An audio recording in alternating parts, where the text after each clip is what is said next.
ಉಜಿರೆಯಲ್ಲಿ ಗ್ರಾಮ ಪಂಚಾಯತ್ ಚುನಾವಣೆಯ ವಿಜಯೋತ್ಸವದ ವೇಳೆ ಪಾಕಿಸ್ತಾನದ ಪರವಾಗಿ ಘೋಷಣೆ ಕೇಳಿಬಂದ ಪ್ರಕರಣಕ್ಕೆ ಸಂಬಂಧಿಸಿ ತನ್ನ ಫೋಟೋವನ್ನು ತಪ್ಪಾಗಿ ಬಳಸಲಾಗಿದೆ ಎಂದು ಹಿಂದೂ ಕಾರ್ಯಕರ್ತರೋರ್ವರು ಪೊಲೀಸರಿಗೆ ದೂರು ನೀಡಿದ್ದಾರೆ.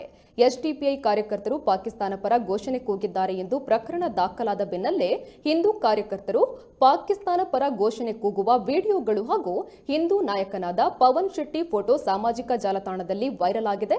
ಇದೀಗ ಪವನ್ ಶೆಟ್ಟಿ ತನ್ನ ಮಾನಹಾನಿ ಮಾಡಲಾಗಿದೆ ಎಂದು ಬೆಳ್ತಂಗಡಿ ಪೊಲೀಸ್ ಠಾಣೆಯಲ್ಲಿ ದೂರನ್ನು ನೀಡಿದ್ದಾರೆ. ನಿವಾಸಿಯಾಗಿದ್ದು ಪಾಕಿಸ್ತಾನ್ ಜಿಂದಾಬಾದ್ ಎಂಬ ಹೇಳಿಕೆಯನ್ನು ನೀಡಿದ್ದೇನೆ ಅಂತ ಈಗ ಸೋಷಿಯಲ್ ಮೀಡಿಯಾಗಳಲ್ಲೆಲ್ಲ ಹರಿದಾಡ್ತಿದೆ. ಈ ಎಸ್.ಡಿ.ಪಿ.ಐನ ಕೆಲ ಕಾರ್ಯಕರ್ತರು ಮಾಡಿರೋ ಕೆಲಸ ಇದು. ಅಂಥ ಹೇಳಿಕೆಯನ್ನು ನಾನು ಹುಟ್ಟಿದಾಗಿಂದನೂ ಕೊಡಲಿಲ್ಲ, ಸಾಯುವ ತನಕ ನಾನು ಅಂಥ ಮಾತನ್ನು ಹೇಳೋನಲ್ಲ. ಇನ್ನೊಂದು ಏನು ಅಂತ ಹೇಳಿದರೆ, ನಾನು ಅವತ್ತು ಅವರು ವಿಡಿಯೋ ಶೇರ್ ಮಾಡಿದ್ರಲ್ಲಿ ನಾನು ವೈಟ್ ಶರ್ಟ್ ಹಾಕಿದ್ದೆ, ಅದರ ಮೇಲೆ ರೌಂಡ್ ಮಾಡಿ ಶೇರ್ ಮಾಡಿದ್ದಾರೆ. ಆ್ಯಕ್ಚುಲಿ ನಾನು ಅವತ್ತು ವೈಟ್ ಶರ್ಟ್ ಹಾಕಲೇ ಇಲ್ಲ, ನಂದು ನೀಲಿ ಅಂಗಿ ನಾನು ಹಾಕಿರೋದು, ನೀಲಿ ಜೀನ್ಸ್ ಹಾಕಿರೋದು.